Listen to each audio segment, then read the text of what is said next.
Hello, and welcome to this episode of Human Rights Magazine. My name is Derek McCush. International students in Canada can face considerable obstacles and sources of stress. There can be financial strain, including finding affordable accommodation. Finding meaningful part-time work can be difficult. There's also concern about exploitation by employers, landlords, and by criminals posing as immigration consultants. Human Rights Magazine looks into the issue in this episode, hosted by Napas Thein, with technical support and outreach by Jing Xiao. They arrived with dreams of world-class education, promising careers, and a new life in Canada. But in 2025, those dreams are confronting a stark reality. With study permit caps reduced to 437,000, a 10% drop from last year, and tightened immigration policies, international students are finding themselves navigating an increasingly challenging landscape. Housing shortages, limited work opportunities, and policy shifts have turned their journey into an uphill battle. Institutions that once welcomed them are now struggling, with some colleges facing significant enrollment declines and financial strain. Meanwhile, as Canadians face a polycrisis of housing prices, inflation, and limited job opportunities for youth, international students were the scapegoat and the first to be withheld from making a future in Canada. Is Canada still the land of opportunity for international students, or has the promise faded? And are we actually making a huge mistake in pushing away the world's best and brightest without actually addressing the issues we are facing head-on?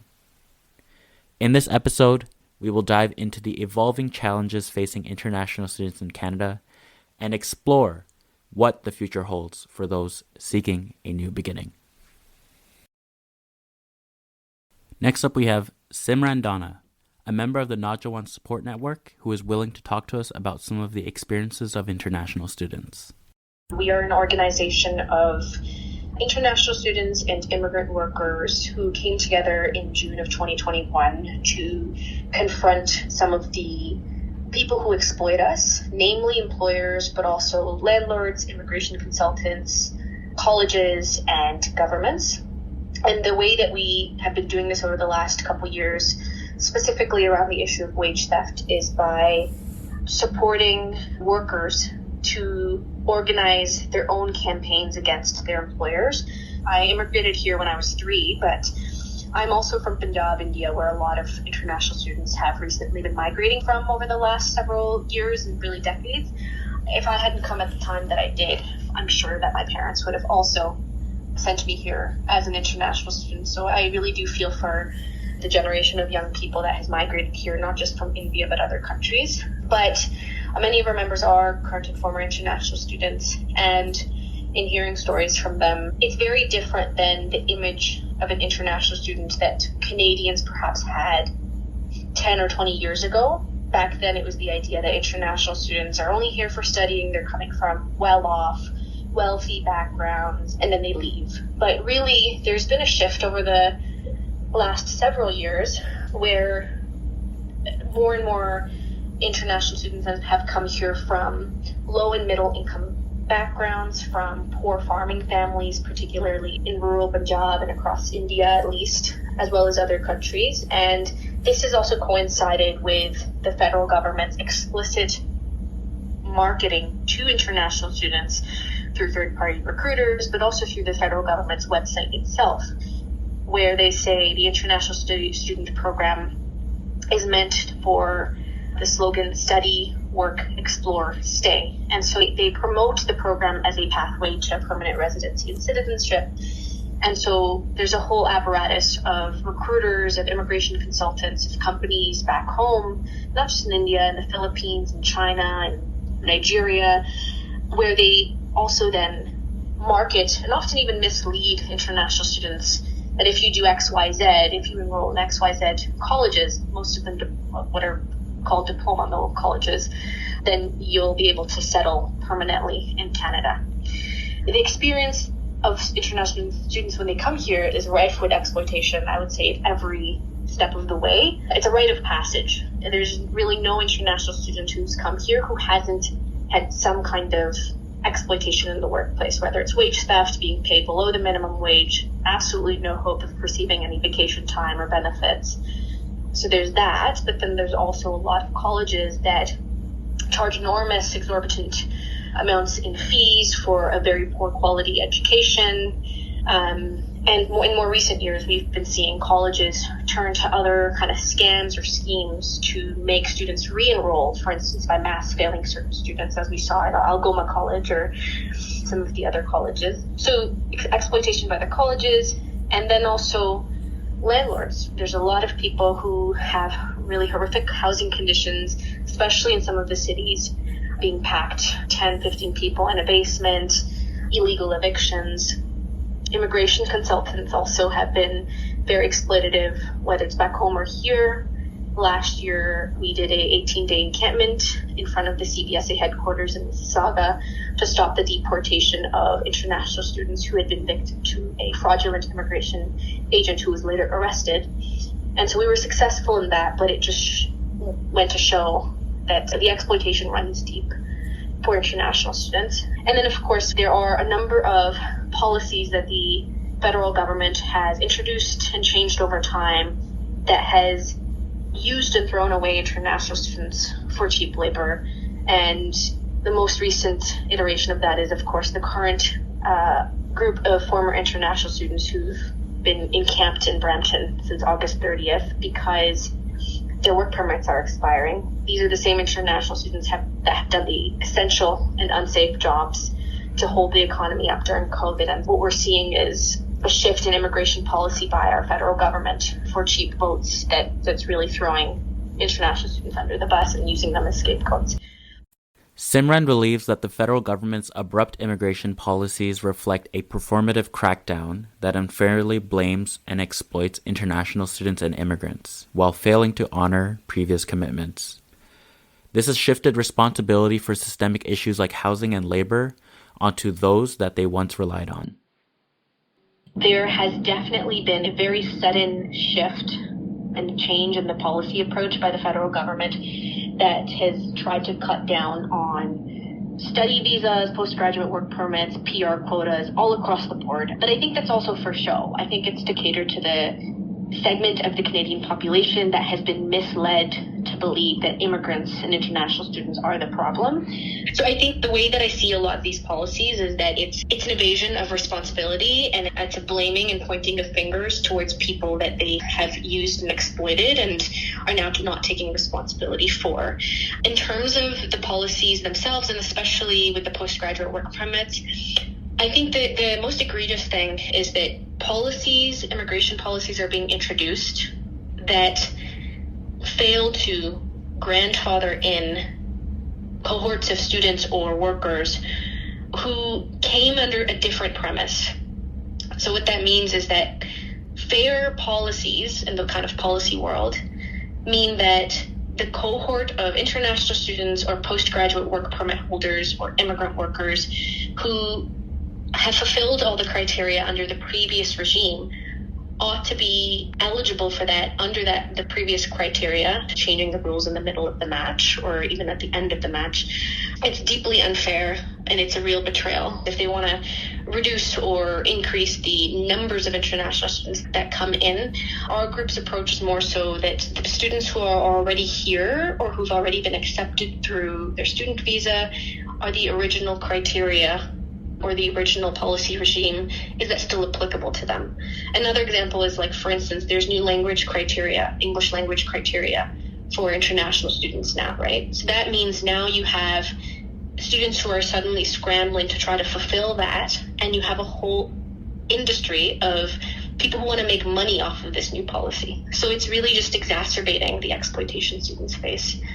The other piece is students who came here in 2017, 2018, it was very commonplace and reasonable to expect that your PR application would be processed within that period of work, within those 2 or 3 years. There would be enough points coming out, enough draws, enough pathways to PR, and that was a reasonable expectation. And I think a lot of students will now say, with the way that the CDC draws are occurring, with the way that the PR programs are suddenly changing, that 1 year is probably not enough. So there's a lot of layers to that. And I think, like, for instance, the 20-hour policy, that was something that was forcing international students who had no choice but to work full-time to pay their 4 times the domestic tuition fee.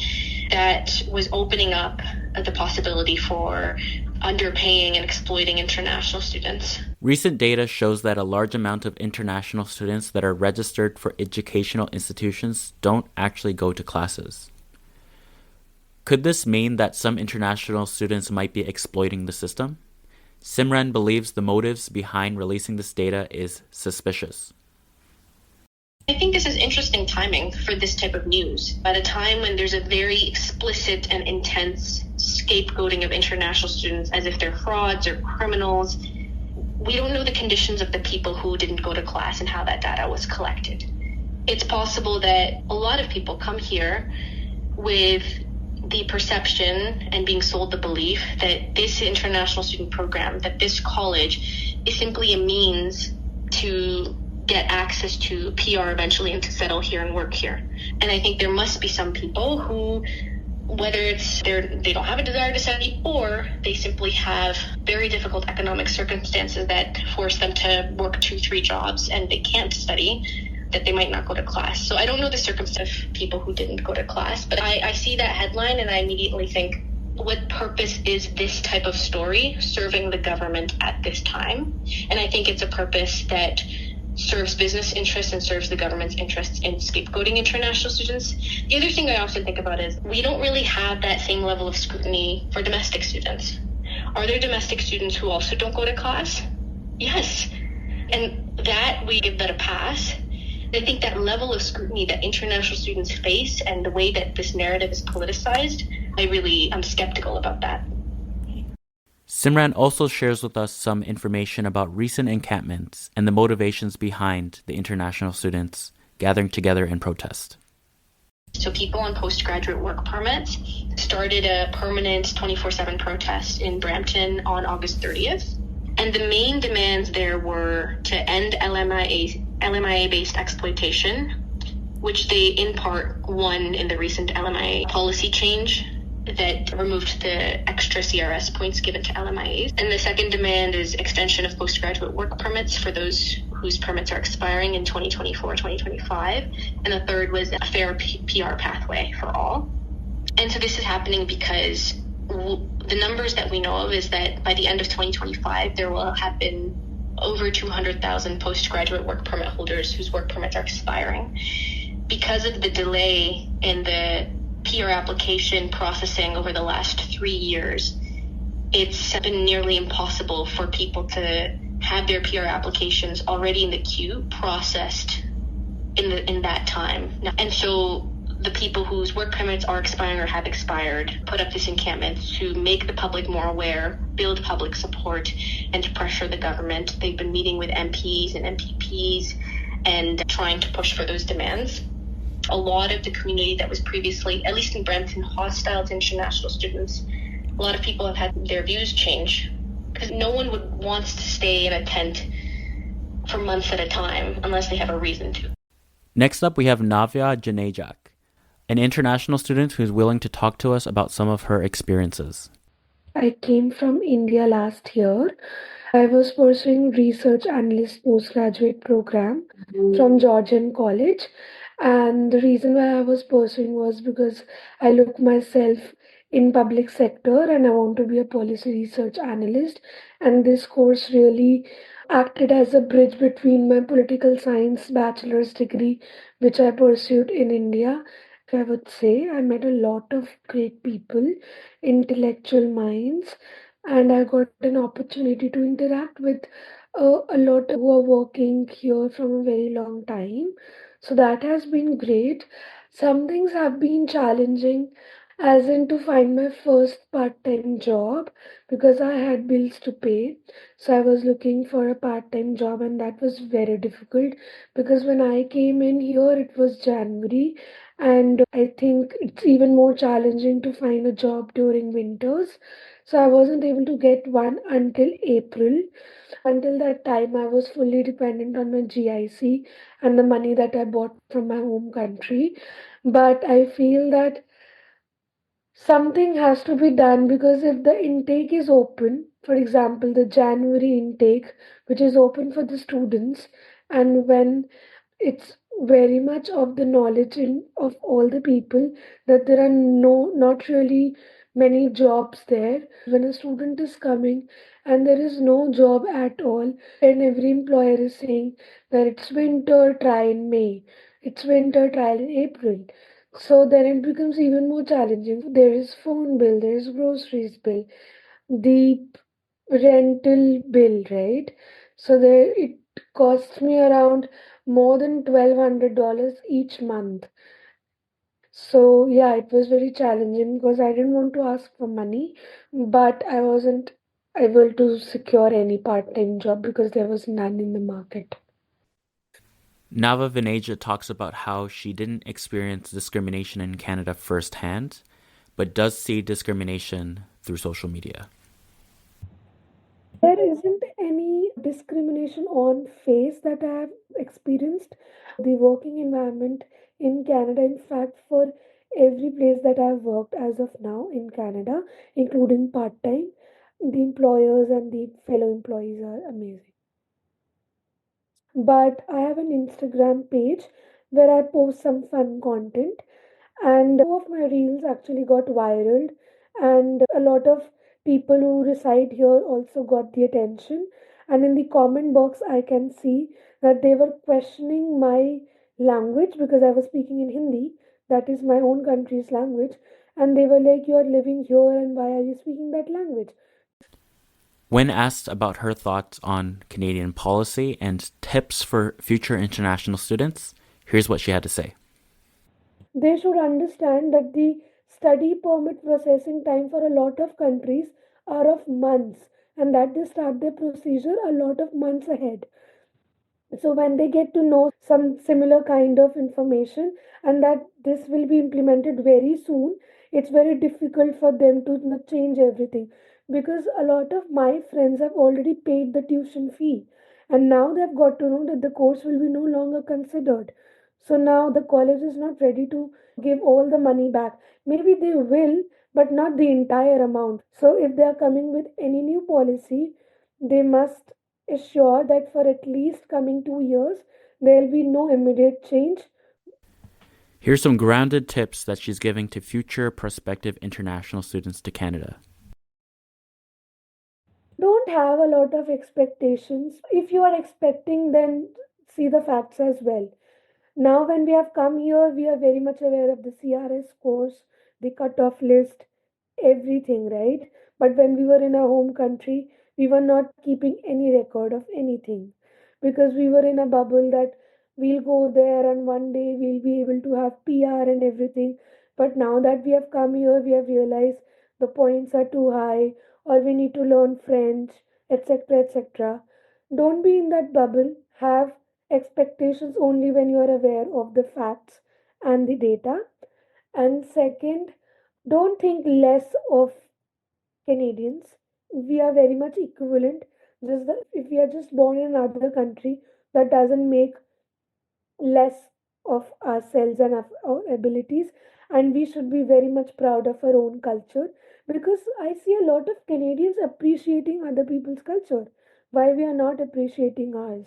I see a lot of people try to change and try to fit in, and that just really cost them on their mental health because they don't feel very confident of what they have to offer and of what they have learned over a period of time. So that is something that I think that every person who is coming can have a change, and that will really have a long impact because if we are happy within, we can give our best, right? Next up, we have Vicky, a recent graduate from the Masters of Public Policy program at the Monk School of Public Policy and Global Affairs. I came to Toronto in 2016 to pursue an undergrad degree at University of Toronto.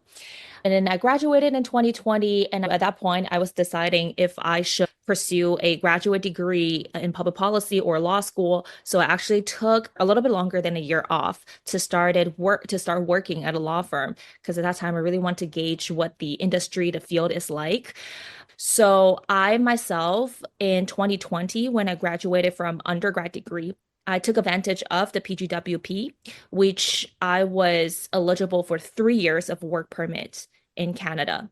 So at that time, I thought this is great because now I can start working in different fields and really explore which career path was for me or if I wanted to pursue a further degree. So that's when I started working for the law firm for close to a year.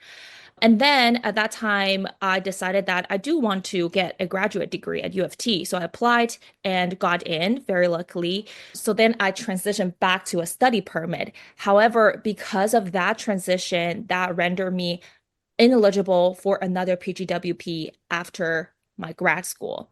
For a lot of international students who come to U of T for the first time for their grad degree, they were able to get a work permit right after graduation. But even though I've been in Canada for more than 7 years, I was not able to get a work permit anymore. So that made my situation really, I'd say, quite difficult, challenging at that time because there are just so many uncertainties. And I believe the school at the moment was not really too informed on those policies, so they were not able to provide me with so much advice. So yeah, I'd say for that PGWP policy, I definitely see a lot of improvement can be done to support international students specifically. Next, she talks about her frustrations around not being eligible for the postgraduate work permit despite having studied in Canada for so long. After graduation, I went ahead to do a lot of interviews with different companies, the public sector as well. However, because of the immigration struggle, I wasn't able to start working, which makes it really difficult because everybody knows international students' tuition is really high, very expensive. Just when I thought that I would finally be able to pay my parents back and at least contribute a little bit to my family now. And then this happened, right? So it was a huge setback.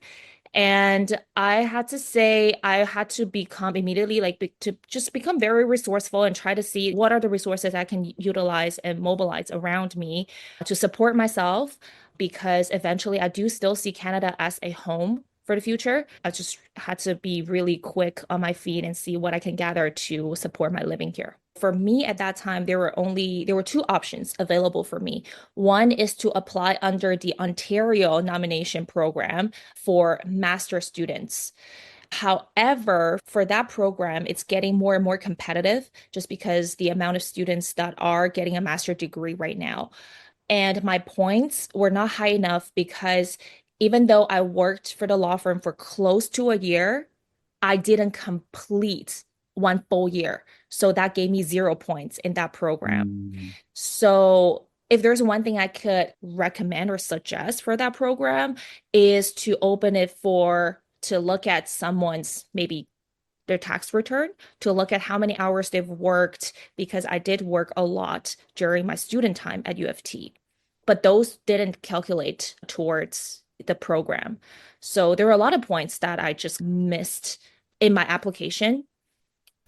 She explains why, at a personal level, she wasn't able to get the information she needed to prepare for her postgraduate work permit issues. There's just many details and nitty-gritties into each person's experience, right? Sometimes you wouldn't know these information until you reach that point. And I think another factor was because of COVID, because my original plan was to go into law school or grad school right after undergrad and not use my PGWP at all at that point. So all the schools went online.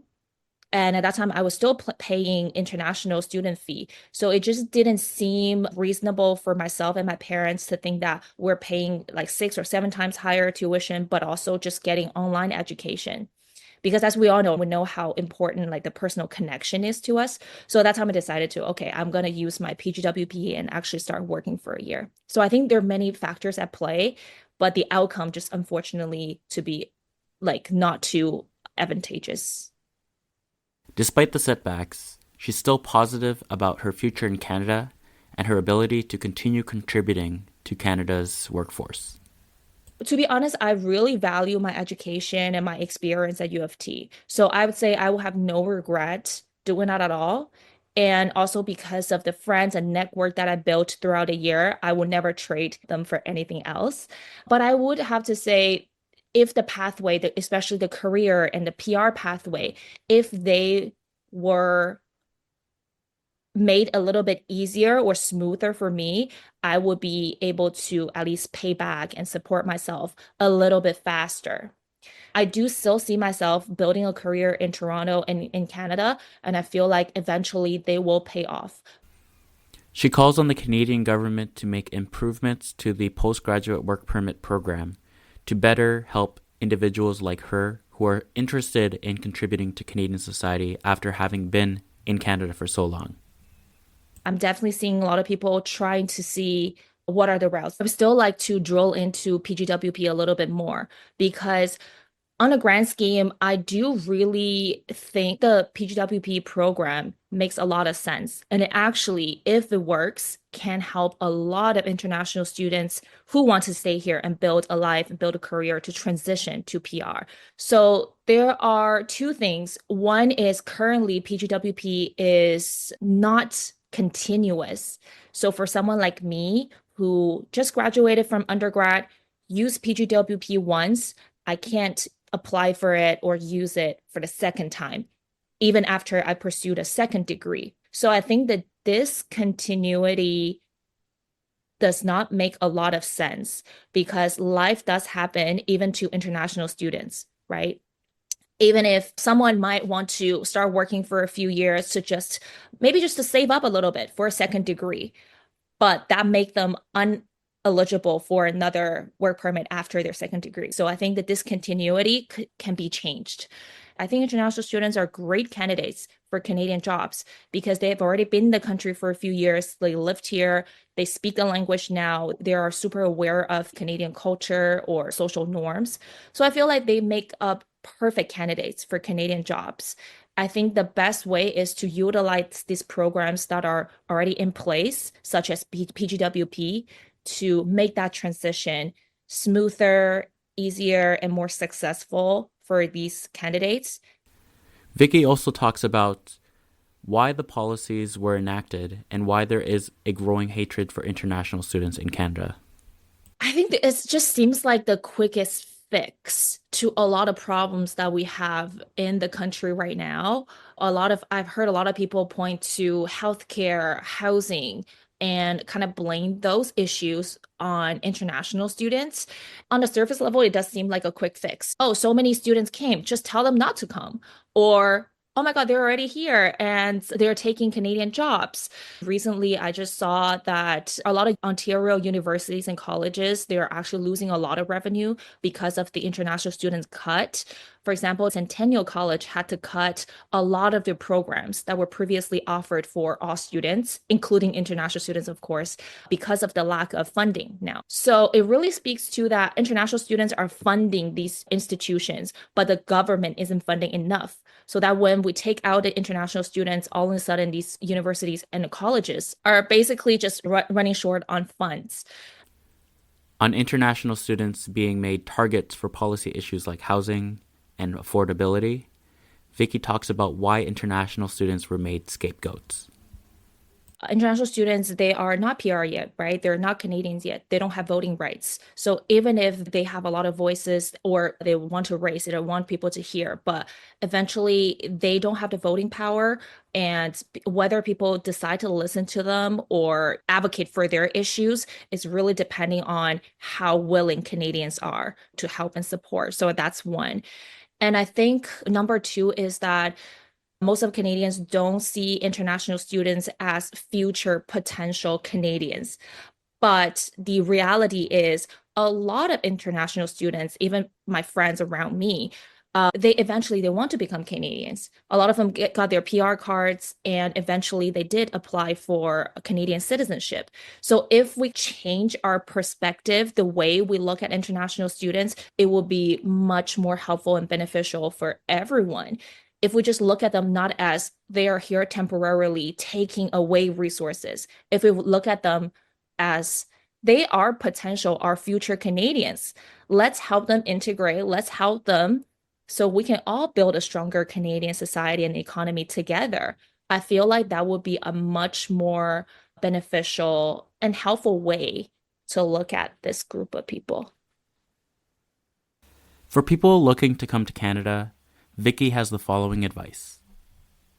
To be very honest, I still would speak very highly about Canada because of the social fabrics, the diversity, the multiculturalism, all these social aspects in life that I really enjoy. I would still recommend the country to my friends or families.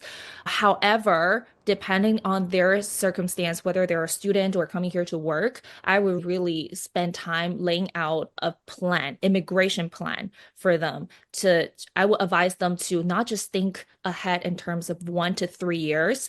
If you're considering moving here, you have to think ahead for at least 5 to 10 years, because I think the average time to get PR in Canada is probably around 7 to 8 years, if not more, but dependent on each person's circumstance. So I'd say for international students, yeah, plan ahead for at least 5 to 10 years, really know the programs and resources that could work in your benefit. Vicky also talks about how the current policies are deterring smart, talented people from coming to Canada. I think brain drain is a huge one, and even just deterring people who wanted to come here in the first place, and now they're thinking, is this country even welcoming me at all? I think that is a deterring factor for a lot of people. I feel like the environment feels very different. In 2016, I would think of Canadian immigration system and policies in a much more positive light. But right now, I'm still hopeful, but there's just a lot more uncertainties. And I feel like the policies kind of change every day or every week. So I would be much more cautious coming here now. I'm still hearing, I think just from like speeches and like news here and there, I'm still hearing the undertone from some politicians or leaders. I'm still hearing the undertones of that eventually we still welcome immigrants, because we have to recognize that the Canadian economy does rely on immigrants, newcomers, and even like seasonal workers, laborers, right? So I think the system still runs on immigrants. So I'm still staying hopeful, but I just feel like for the policymakers, some of them really have to look into stories like this, and a lot of stories that are untold, because a lot of people would just leave without leaving their stories here. So got to understand like why certain people leave, why they're unable to stay, getting into those stories to get more nuances. We spoke with an immigration policy expert who asked to remain anonymous, but what he had to say was too important to leave out. His insights shed light on the recent immigration policy changes that have left thousands of international students in a state of uncertainty. He pointed to two policies at the center of the conversation. First, the reduction of the postgraduate work permit, or PGWP that we discussed earlier, for some college graduates, shrinking from 3 years to just 1. Second, a significant reduction in the number of study permits issued by the federal government was discussed. Now, while the intent behind these changes was to crack down on the misuse of Canada's international education system, including fraud by some educational institutions and immigration consultants, the expert believes that the policies miss the real targets. He said it's not the number of students, it's the bad actors in the system. Shady consultants, diploma mills, and broader policy failures that have nothing to do with the students themselves. He explained that PGWPs, in theory, serve a good purpose. They help international grads, especially those in the STEM and healthcare fields, but also other industries, fill key labor gaps in Canada's workforce. But the policy shift has made it harder for these students to stay and contribute. When we asked about the labor market itself, what Canada really needs, he pointed out that international students were already struggling to qualify for permanent residency, even before these new policies came into effect. And while yes, diploma mills and housing issues are real, he stressed that those problems predate the pandemic. International students have become scapegoats. He also talked about the provincial attestation letters, or PALs, a term you might have come across lately. These are required by the federal government to issue study permits, and now there's a cap. Each institution only gets a certain number. This has created tension, especially between colleges and universities. He emphasized, like many others, that while there isn't an explicit discrimination against colleges, there's a deeper policy issue at play. And limiting PALs has added pressure, especially as provinces now have to decide which schools get them, and how many.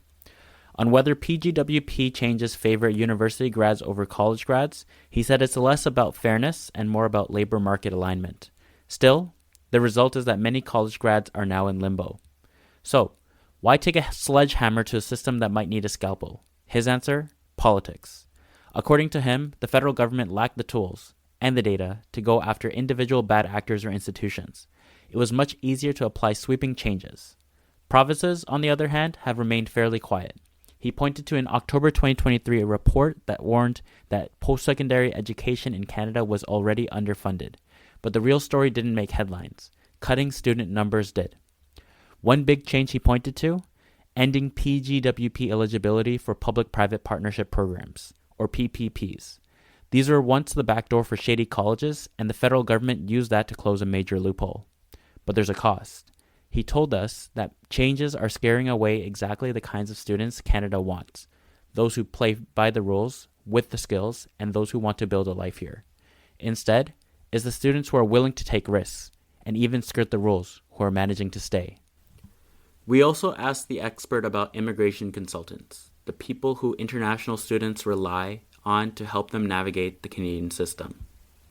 He told us that while immigration consultants are technically regulated on a national level, the actual governance of that regulation is still a serious issue.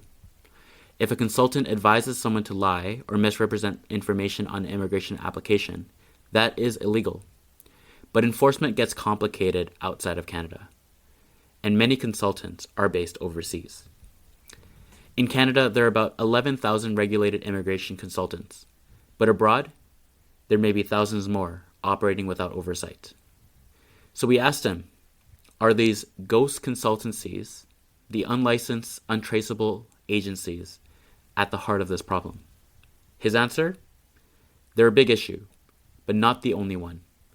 Ghost consultancies exist because the system allows for loopholes. And no matter what rules you create, he says, there will always be bad actors trying to exploit them. So I asked him why hasn't more been done to shut them down. He explained that efforts have been made, but the nature of ghost consultancies makes them hard to track. In Canada, immigration applications must be submitted by authorized consultants or lawyers. But ghost consultants, many operating abroad, leave no paper trail. Everything is digital, often exchanged over apps like WhatsApp. And many applicants don't even know that they're being misled. They don't know the difference between a legitimate consultant and a ghost one. So he wrapped up our conversation with 3 powerful takeaways. First, reforms are overdue. The system needs more transparency, accountability, and cross-border regulation. Second, immigrants are being scapegoated, not just in Canada, but globally. And third, he's still hopeful. Despite everything, he says that Canada is by far from the worst, and there's still time to get this right. Thank you for listening to this episode of Human Rights Magazine. The podcast is brought to you by the Upstream Journal. I invite you to consider supporting the program and the magazine with a contribution through PayPal as you explore other episodes.